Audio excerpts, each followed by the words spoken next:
tamu aku tegas nih. Enggak, Ding. Hari ini temanya kita ngobrol-ngobrol apa nih? Ya kita sambil ngobrol santuy aja, sambil inilah Sambil nunggu, bahas-bahas, sambil nunggu itu ya.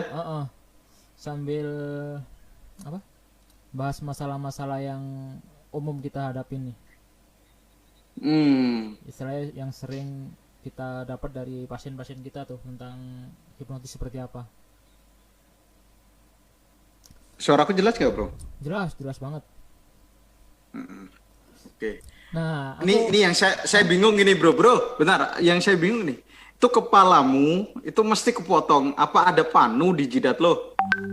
salam nih. Kalau agak Oh iya. jauh nggak kedengeran, Bro. Oh iya. Kan pengalaman kemarin ada yang protes tuh nggak kedengeran katanya. Makanya aku deketin sekarang. Aku kalau podcast sama kamu awalnya ngakak, wah. Ya, itu susah tuh. Susah. Udah jadi hipnotis aja, nggak usah jadi polisi, bro. Kampret. Tak kasih. Kau udah lihat videonya belum? Yang kemarin data upload loh itu. Belum sempat ngeliat. Ah, bentar. Aku Tak bagikan juga dah. bagian juga ada bagian.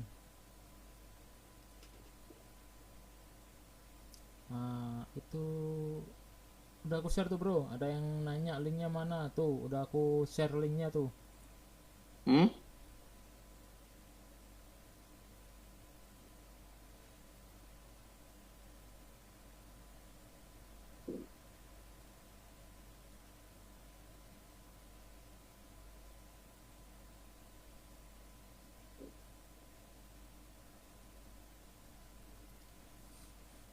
Oke, sambil kita nge-share ya kan. Nah, Hmm. ini pertanyaan nih, Bro, buat lu nih. Apa? Ini kan lu kan udah sarjana nih, ya kan? Hmm. Nah, Hmm. masa-masa lu menjadi mahasiswa dulu gitu ya kan, apalagi jurusan psikologi lagi, ada nggak sih Hmm. teman-teman lu yang seangkatan itu masih nggak ngeh hipnotis tuh kayak apa gitu? Jadi sebelumnya pada saat masuk pertama ya, bro. Hah? Saat masuk pertama itu malah saya banyak pertentangan dengan dosen-dosen saya, bro. Nah tuh.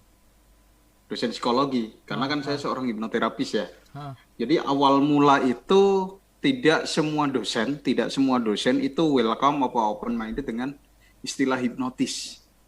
Gitu. Jadi awalnya saya juga agak tertekan, gimana nih hipnotis apakah bisa ini? Tetapi seiringnya waktu semester 2, semester 3, semester 4 banyak sekali saya sering membuktikan, terus saya ngisi seminar juga di kampus. Nah, Terus jadinya ya akhirnya open minded sampai akhirnya semester berapa ya? Semester kelihatannya semester 5 atau 6, semester tua gitu. Ada salah satu mahasiswi yang di kampus saya itu kesurupan, bro. wih, kesurupan. Iya, kesurupan. Nah, jadi gimana tuh Iya. ceritanya? Dia teriak-teriak Nah, gitu. iya, kesurupan. Jadi kalau menurut saya itu hanya sebuah bereaksi gitu loh. Aha, terus. Dia ada bereaksi gitu.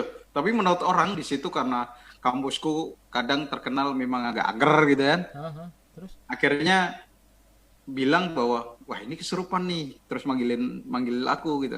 Kan bisa nggak bantu? Oke, saya bantu dikasih itu teriak-teriak gitu. Saya lihat matanya ternyata ini hanya pengaruh hipnosis alam bawah sadarnya aja yang meronta-ronta gitu.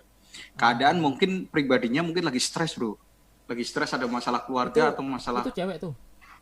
cewek, Oh, mahasiswi oh nggak ada iya yang iya iya. cowok, bro.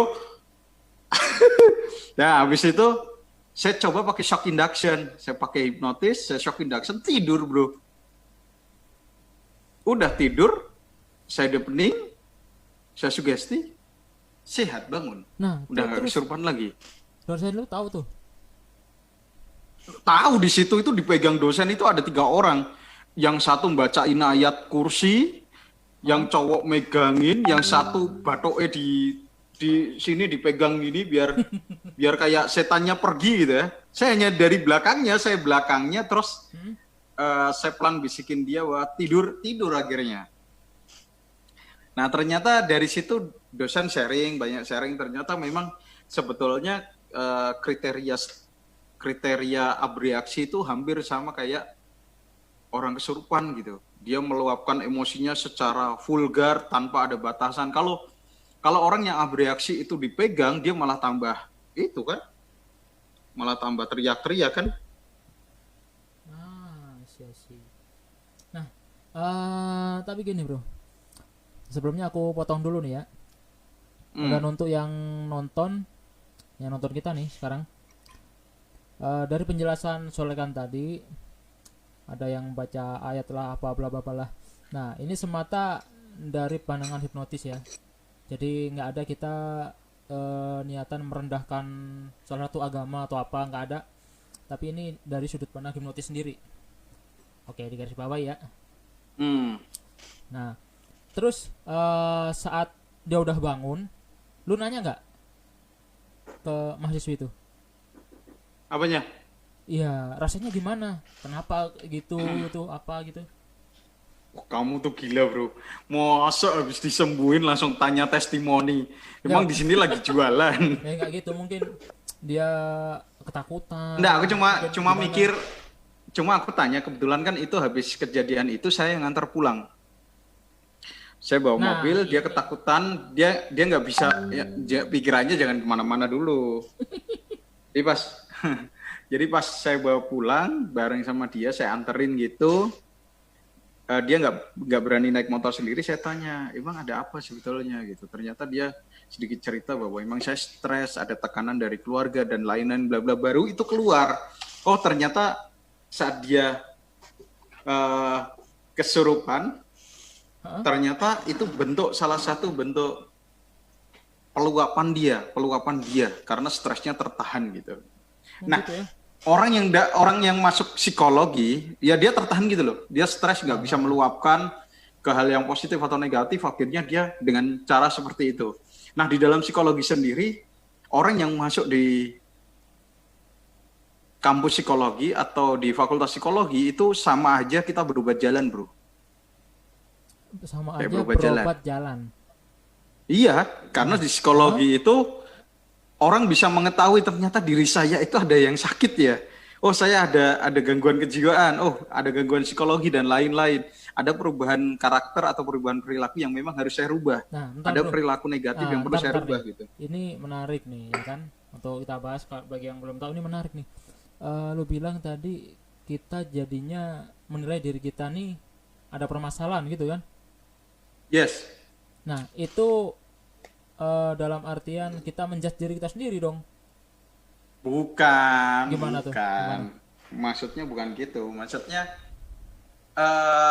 kalau kita melakukan judgement dengan diri kita, berarti kita serta merta tanpa ada alasan yang jelas kita melakukan suatu kesimpulan untuk diri saya. Contoh nih, saya bukan dari mahasiswa psikologi, tiba-tiba saya pusing, badan saya panas, terus saya ngomong bahwa ini berarti saya kena corona ini. Berarti itu judgement untuk diri kita karena belum ada dasarnya. Dasarnya dari mana? Oh, rapid test atau ikut swab, ya kan? Sama dengan psikologi. Saat kita kuliah di psikologi, kita dijelaskan tentang kepribadian, perkembangan, psikologi umum, psikologi dan lain-lain. Akhirnya kita tahu, oh, di klinis ternyata dengan ciri-ciri seperti ini termasuk orang yang punya gangguan A, gangguan B, gangguan C. Setelah kita punya dasar, berarti kita bisa memastikan, oh iya, mungkin saya termasuk bagian dari gangguan tersebut. Berarti saya harus nih berubah. Nih. Gitu. Nih, bentar. Lu kan apa ya? Udah dapat dasar hipnotis udah lama lah ya kan? Udah dari tahunan sama kayak gua kan dari dulu. Nah, pada saat masuk psikologi tuh, ya kan? Terus lu ngomong tadi kita jadi punya dasar untuk bagaimana menilai diri kita sendiri. Nah, pas lu kaitin dengan hipnotis, gimana tuh jadinya tuh? Kait gini.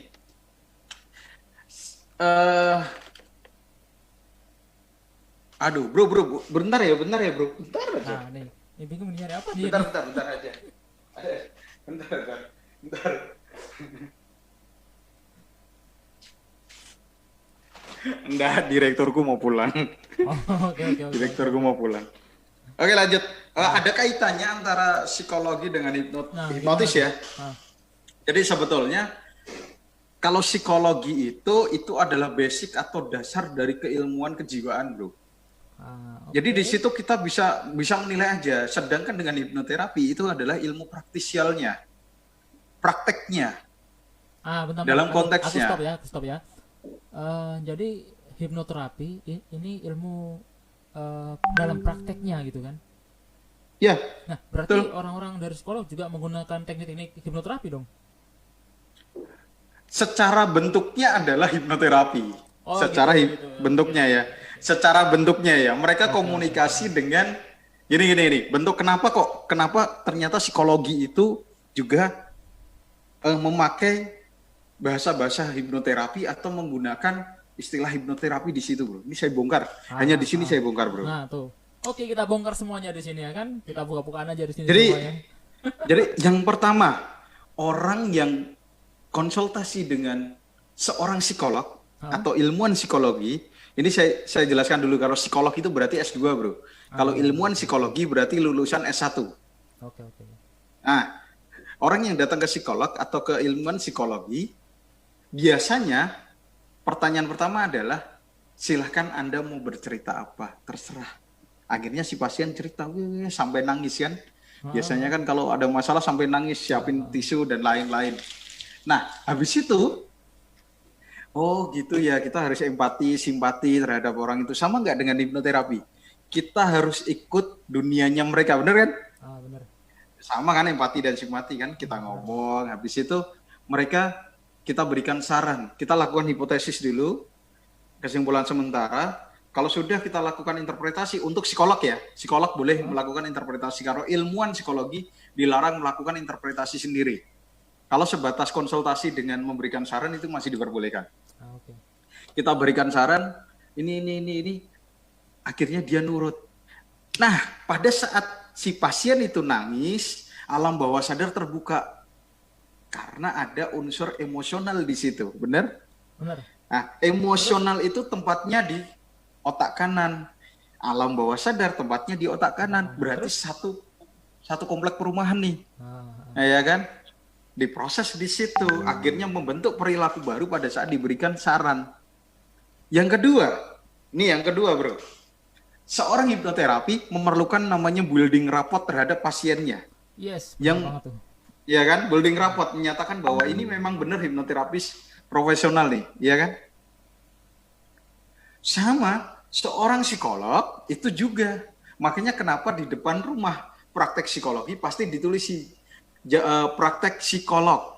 Tulisannya komplit dan lain-lain. Orang mau datang dia langsung tahu, oh ya, ini Bapak ini psikolog nih.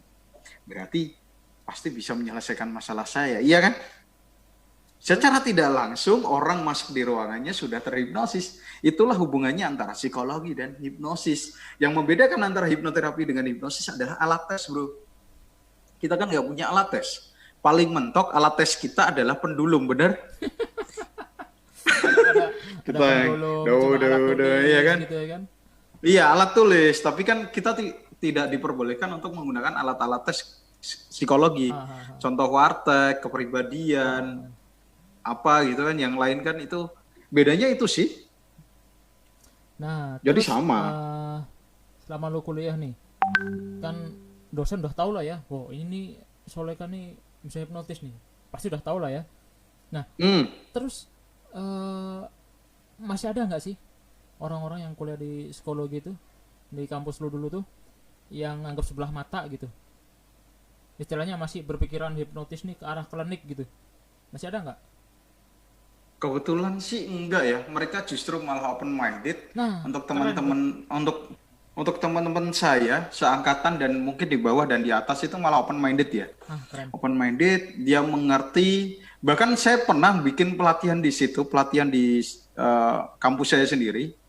Saya boleh nyebutin kampus saya nggak sih? Jangan. Oke. Ntar aja. Di kampus. Kampus Jadi tit.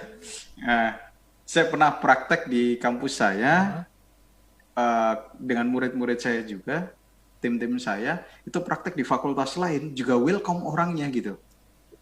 Karena apa? Pada saat saya praktek ke fakultas yang lainnya, mereka memang sudah open minded bahwa oh iya, psikologi itu ya kayak gini. Prakteknya ya tentang kejiwaan, wawancara, terus melakukan pengamatan. Mudah. Jadi mereka tetap welcome. Dengan hipnosis welcome aja. Ini itu apa? Beda banget bro dengan pengalamanku dulu. Gimana? Jadi pernah tahu lah ya yang dulu pas aku ngisi acara di kampus tuh. Mm-mm. Nah, itu fakultas Ya psikologi ya. juga loh tuh. Nah, itu aku herannya Oh, di situ orang-orang psikologi di situ, aku nggak merendahkan psikologi sih, nggak semuanya. Tapi di situ masih ada berpikiran mm-mm. yang hipnotis nih sebuah hal yang klinik gitu loh. Nah, pada saat Emang klinik. aku saat praktek gitu ya kan, wah ada yang ngomong, wih kok bisa kayak gitu, kok sakti ya, wih aku dikira orang sakti bro.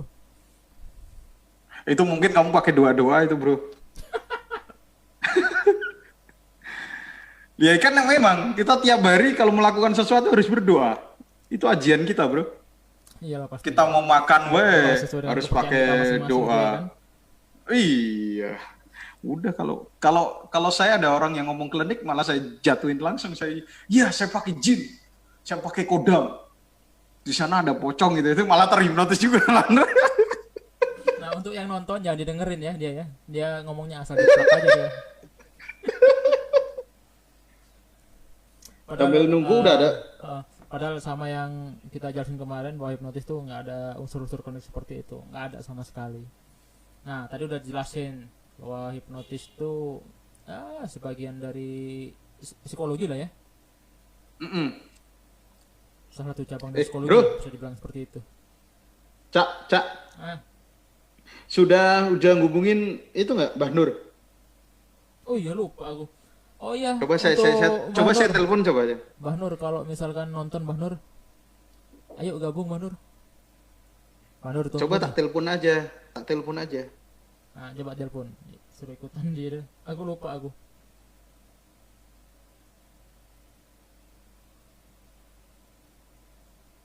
Oh, berdering, bro. Minta izin.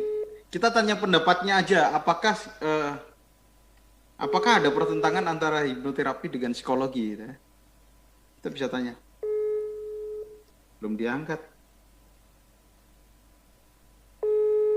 Oh ya, bro. Sedikit cerita, bro. Kemarin itu kan yang tanya kan ada yang namanya Meki kan. Meki kan salah satu hipnoterapis yang ada di Semarang nih. Rekan satu organisasi FKPM kemasyarakatan juga sama saya. Tahu FKPM ya? Tahu lah. Forum Kemitraan Polisi Masyarakat. Itu satu organisasi dengan saya. Dia itu belajarnya sama guru klinik loh, bro. Wah, kok bisa? Ini unik coba. Iya, jadi gurunya itu bisa klinik. Ajarannya itu ajaran apa ya? Coba tak telepon ya. Ya ajarannya itu ajaran kayak ada kejawen, terus main kuda lumping. Habis kuda lumping pakai dibur gitu nggak sakit gitu. Semoga mau ngangkat lah. Ngangkat nanti dimasukin ya. Biarin. Diangkat gak ya?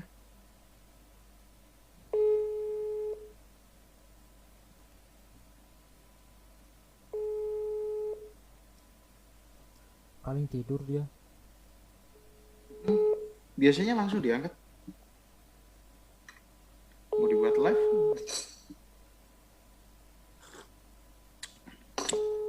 Gak apa-apa bro. Ini mau live ada yang tanya alhamdulillah.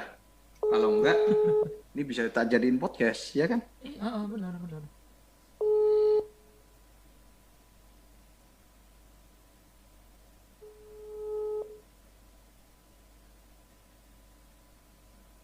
Bro, lo kalau nanganin orang klinik di mana sih? Kalau nanganin orang di mana sih? Nah, aku kalau nanganin pasienku ya kan tergantung sih. Tergantung dari keluhan dia. Misalkan kayak LGBT itu ya kan. Nah, aku nggak bisa tuh di mana? Di tempat-tempat umum tuh nggak bisa. Kayak misalkan di kafe gitulah ya. Kafe dia nyari tempat yang kosong gitu nggak bisa aku seperti itu. Aku mending Nah, terus? di tempatku sendiri. Kalau gitu aku yang datang ke rumah dia. Hmm. Nah, itu kalau Loh, yang kasus LGBT itu. Nah, beda lagi kalau ya. misalkan cuma alergi tuh. Pernah ada alergi debu itu cepet banget. Aku datang ke rumahnya, ngobrol bentar, masuk sesi terapi, kelar. Alergi debu. Hmm. Ya itu sih paling Terus kalau kesini kalau kalau ke dapat rumahnya. pasien cewek, kalau dapat pasien cewek cantik gitu, tergoda gak sih, Bro? Kalau ditanya tergoda atau enggak, ceweknya cantik, seksi, bahenol gitu ya kan. Sebagai cowok normal, siapapun pasti tergoda bro. Cuma tergantung dari iman kita seperti apa ya kan. Ya, iya. Ya kita jujur aja sebagai Bener, bener. orang laki, ya kan. Laki normal pasti tergoda lah. Tapi tergantung dari kuat iman kita seperti apa. Nah untungnya ini dalam terapiku nih. Dalam terapiku tuh ketika aku menangani cewek, misalnya yang lawan jenis, aku pasti pakai asisten. Hah? Pakai asisten bro. Misalkan pasienku Terus? cewek nih, cewek, ya kan? Terus? Dia lagi ini permasalahannya entah trauma, entah galau atau fobia sekalipun, dia harus bawa pasangannya dia. Kalau nggak gitu, yang megang dia itu nanti istriku tuh. Oh. Jadi kita menghindari inilah apa mispersepsi lah. Takutnya ntar, wih ini terapisnya cowok, pasiennya cewek, berduaan pula. Nah gimana tuh kayak gitu tuh?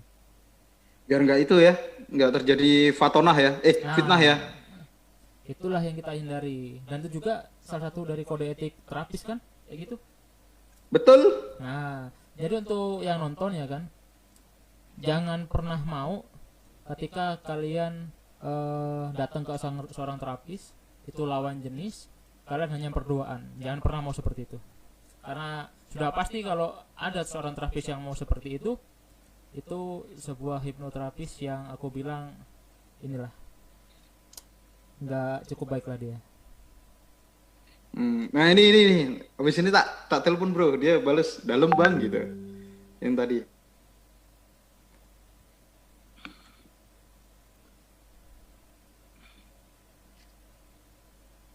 Siapa yang lu telepon? Tadi Meki itu Oh loh. Meki ya, oke.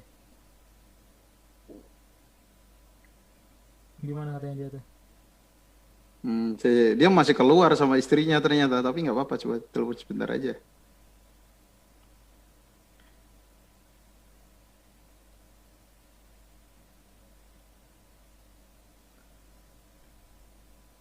Nah ini bro, sambil nunggu dia nih, coba ini dong ceritain dong pengalaman lu yang paling lucu saat nanganin pasien.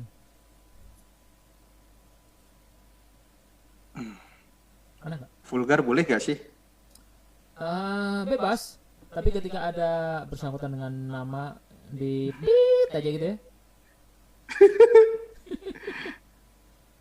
Bebas silakan. Oke. Jadi pengalaman saya ya bang ya.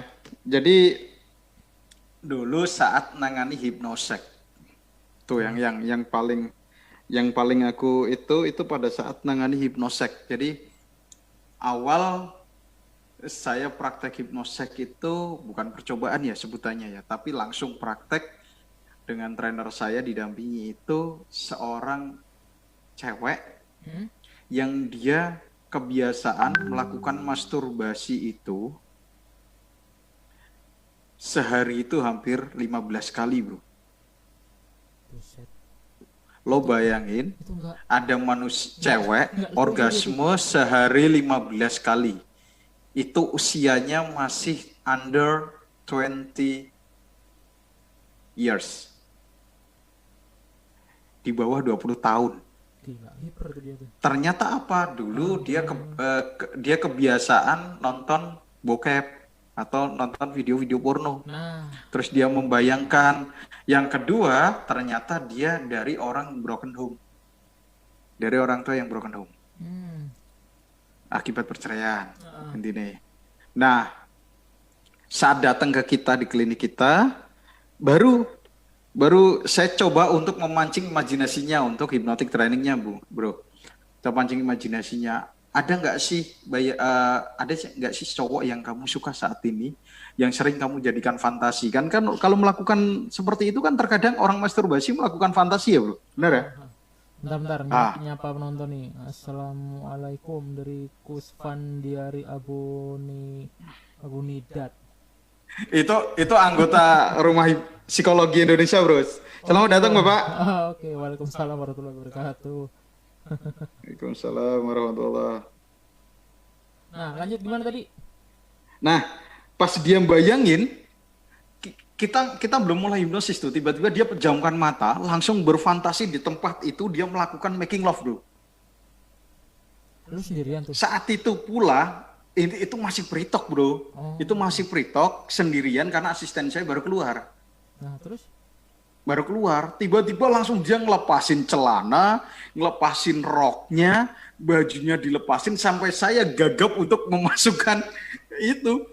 Dia cewek cantik, langsung dia ngelepasin semua. Bentar. Apa? Lu sampai grogi gagap mau masukin apa tuh? Bentar, iman saya kuat, bro. Imron saya yang diuji saat itu. Iman saya kuat. Oke. Saya langsung saat itu karena dia bereaksi, bro. Saya nggak tahu masalah di belakangnya karena masih wawancara kan, masih interview.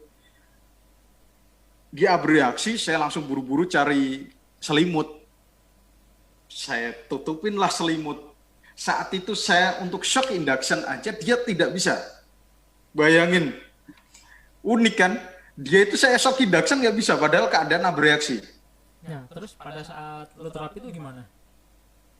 Ya itu belum terapi, akhirnya saat itu saya belum jadi terapi dulu sampai nunggu dia kelar masturbasinya. Astaga.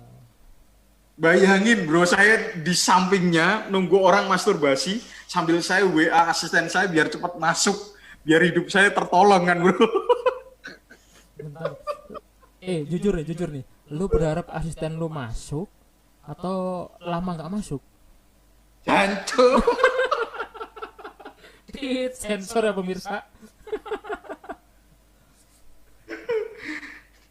Ya pengennya sih segera, maksudnya karena beliau juga profesional ke kita, beliau juga pasien. Ya saya nggak tahu ternyata seperti itu gitu loh. Jadi sehabis dia selesai masturbasi, saya interview lagi. Kok Anda melakukan itu? Padahal saya nggak menyuruh apa-apa gitu. Nggak tahu mas, kalau saya bayangin si Atit gitu ya, si A itu yang jadi fantasi, dia langsung melakukan masturbasi. Ternyata usut punya usut, dia itu kecewa dengan orang yang dia sukai.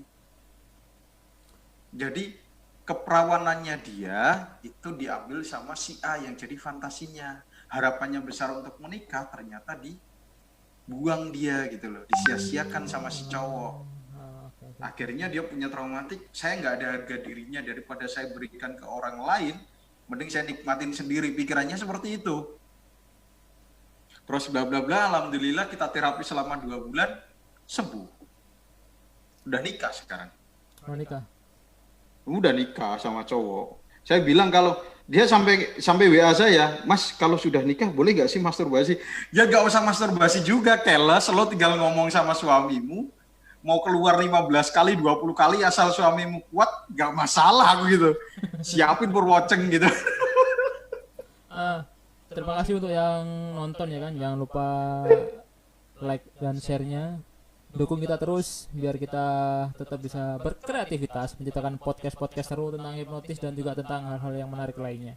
Dan juga ini perkenalan nih untuk dari Solekan sebelah aku nih.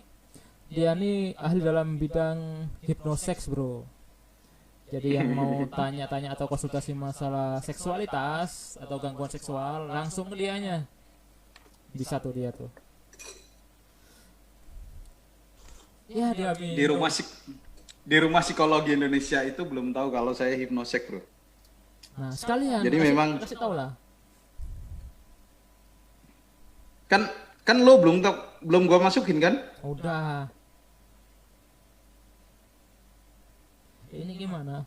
Ini dia owner rumah psikologi Indonesia bro. Dia owner. Siapa? Hah? Siapa? Ini sampingku nih. Ya, Dia jadi ownernya, bro. sebetulnya Ya, bukan owner, saya hanya seseorang bantu aja dia. teman-teman. Saya cuma bantu teman-teman yang ingin mempunyai apa ya, meluapkan curhatnya atau ceritanya di situ biar ada fasilitas, ada tempatnya. Kebanyakan yang masuk di rumah psikologi Indonesia itu bukan orang-orang yang lulusan psikologi malahan, bro. Kebanyakan bukan orang yang lulus Berarti ataupun masih belajar di psikologi. jadi orang-orang umum gitu masuk situ semua ya kan? Justru orang-orang bibit-bibit calon-calon psikolog yang masuk di situ luar biasanya. Ah, nice. Keren. Jadi orang yang masuk di grup itu adalah kebanyakan anak-anak yang open minded dengan dunia psikologi, open minded dengan alam bawah sadar, yang mereka punya cita-cita untuk masuk psikologi. Oh, gitu. Jadi dia masih kelas, kalau sekarang masih 3 SMA nggak sih? Ya kita sebut zaman old dulu lah. Ya. Kelas 2 SMA, kelas 3 SMA. Kalau mau dia lulus baru masuk. Nah, mereka berpikirnya adalah mereka persiapan dulu sebelum dia masuk psikologi, mereka lebih mengenal psikologinya dulu. Oh ya udah gitu ya? mengenal. Iya, jadi nggak kagok. Jadi anak-anak sekarang tuh udah beda sama zaman kita dulu ya kan? Wow, orang zaman kita aja. Saya tuh masih cari kontak yang orang bisa saya telepon, bro. Untuk sharing juga masalah hipnotis juga. Kalau mau telepon cepat dijawab, gampang bro. Ini juga ini ya untuk semuanya. Kalau mau telepon seseorang biar cepat diangkat, gampang caranya. Telepon kantor Apa? polisi pasti diangkat bro. Enggak, di SPKT sekalian curhat dicatetin di situ ya. Makasih bro ya. Ini gue coba telepon sama temenku satu lagi. Dia kebetulan lulusan dari manajemen saya, namanya Pak Joko. Dia seorang pengusaha buku. Yang kedua, dia setelah mempelajari hipnotis, dia malah jadi dukun sekarang. Ah, dukun apaan? Dukun hipnotis. Dukun hipnotis. Jadi kamu masih ingat gak? Saya mau bikin buku itu dukun modern dulu. Ah iya masih ingat. Nah, orang ini salah satu orang yang saya minta pendapat untuk itu. Jadi dia ada keahlian namanya the power of salt. Biasanya orangnya aktif jam segini.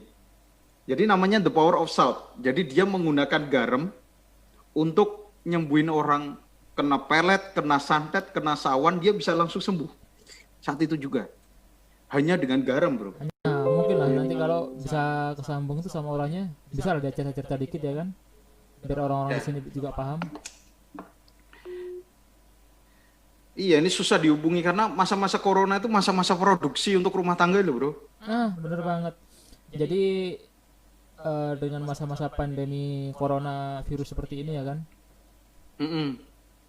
aktivitas dibatasi, pendapatan orang-orang pastinya semua menurun ya kan.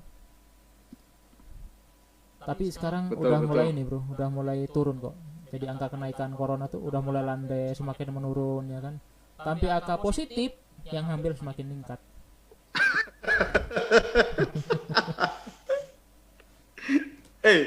Coba ini. Masih ingat sama Septian nggak? Masih. Iya. Di mana, Yan? Di mana? Ibu Joni. Bro, tak masukin live-ku ya, bro. Ini gua lagi live nih. Oh iya, live di mana? Oh yang sama Mas Arif itu. Ini nih orangnya, coba sapa aja orangnya. Udah tahu dia kita live ini. Halo Mas Arif. Halo, buruan ikutan Mana nih? di Zoom. Gak denger, coba tak giniin aja. Bro. Menghubungan ulang. Ini aja suruh ikutan, suruh gabung. Suruh gabung ya. Tak kasih link Zoom-nya aja bisa gak? Di situ nanti keluar gak? Bisa keluar. Tancepin Coba lagi, coba Mas. coba. Udah. Gede banget suara lu. Masa sih? Iya.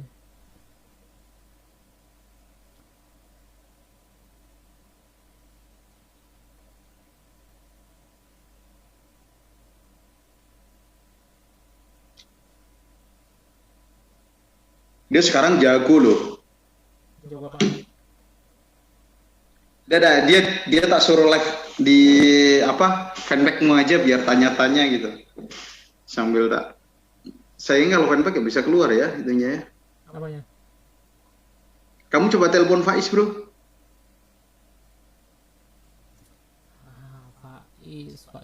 Faiz. Iya. Bro, bentar. Sebelum telepon Faiz nih, ada ini si Pak Kusvan Liari Abu Nidat ini ngomong gini. Seperti yang saya sampaikan awal masuk Rumah Psikologi Indonesia, saya punya hobi menulis puisi, cerpen, dan pentigraf. Saya masuk di grup RPI dengan maksud lebih mendalami sisi psikologi dari gambaran tokoh yang saya tampilkan dalam karya-karya saya. Wow. Keren. Luar biasa, Bro. Keren. Hebat. Salam hormat Pak Kuswandari ya.